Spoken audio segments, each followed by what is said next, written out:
Good morning. आज हम कक्षा 8 की पुस्तक मंजरी से पाठ 18 नीड़ का निर्माण फिर का अध्ययन करेंगे। यह पाठ एक कविता है और इस कविता में कवि के जीवन का उल्लास और उत्साह छलक रहा है।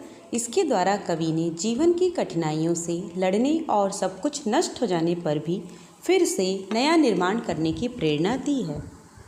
इस कविता को लिखा है श्री हरिवंश राय बच्चन जी ने, जिनका जन्म 27 नवंबर 1907 को प्रयाग में हुआ था और इनकी मृत्यु 18 जनवरी 2003 को मुंबई में हुई थी। तो अब आप अपनी कॉपी और पेन लेकर बैठ जाइए, क्योंकि जो कठिन शब्दों के अर्थ बताए जाएंगे और साथ ही कुछ पर्यायवाची शब्दों को भी आपको बताया जाएगा, जिन्हें आपको अपनी कॉपी में लिखना है। तैयार हैं? चलिए। नीड़ का निर्माण फिर, नेह का आह्वान फिर, बह उठी आंधी की नभ में, छा गया सहसा अंधेरा, धूलि धूसर बादलों ने भूमि को इस भांति घेरा। नीड़ का अर्थ है घोंसला, नेह का अर्थ है स्नेह प्रेम, नभ का पर्यायवाची है आकाश अंबर, भूमि का पर्यायवाची है धरती और जमीन। अब इन पंक्तियों का अर्थ। कवि कहते हैं, हे पक्षी, तू अपने नष्ट हुए घोंसले का फिर से निर्माण कर, पुनर्निर्माण कर, अपने जीवन को, अपने संसार को प्रेम से भर दे। ऐसी आंधी आई है जिससे पूरा आसमान अंधकार युक्त हो गया है, अंधेरा छा गया है, धूल से भरे हुए बादलों ने ज़मीन को घेर लिया है। रात 7 दिन हो गया, फिर रात आई और काली, लग रहा था अब न होगा इस निशा का फिर सवेरा।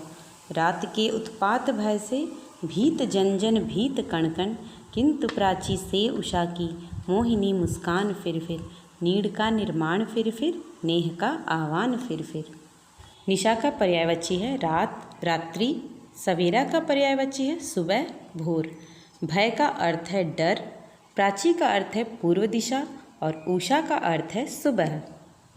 अब इन पंक्तियों का अर्थ।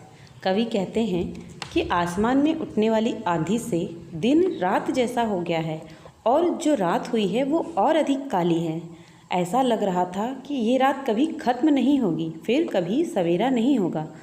रात के डर से लोग डरे हुए हैं, कण कण डरा हुआ है, परंतु पूर्व दिशा से किरणों की मुस्कान से नया सवेरा हो गया है। घोंसले का निर्माण पक्षी तू फिर से कर, अपने जीवन और संसार को प्रेम से स्नेह से भर दे। बह चले झोंके की कांपे भीम कायावान भूधर, जड़ समेत उखड़ पुखड़ कर गिर पड़े टूटे विटपवर।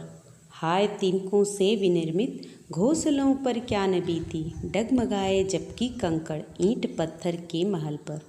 भीम का अर्थ है बहुत बड़ा, कायावान का अर्थ है शरीर वाले, भूधर का अर्थ है पहाड़ पर्वत, विटप का अर्थ है बड़े पेड़ वृक्ष, विनिर्मित का अर्थ है बने हुए। अब इन पंक्तियों का अर्थ।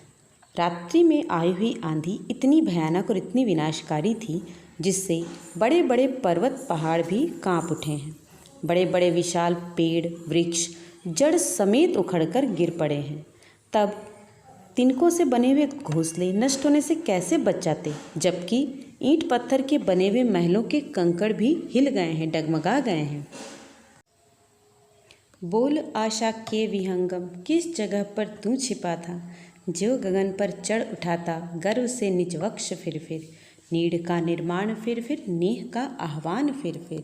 विहंगम का अर्थ है पक्षी, निज का अर्थ है अपना, वक्ष का अर्थ है छाती।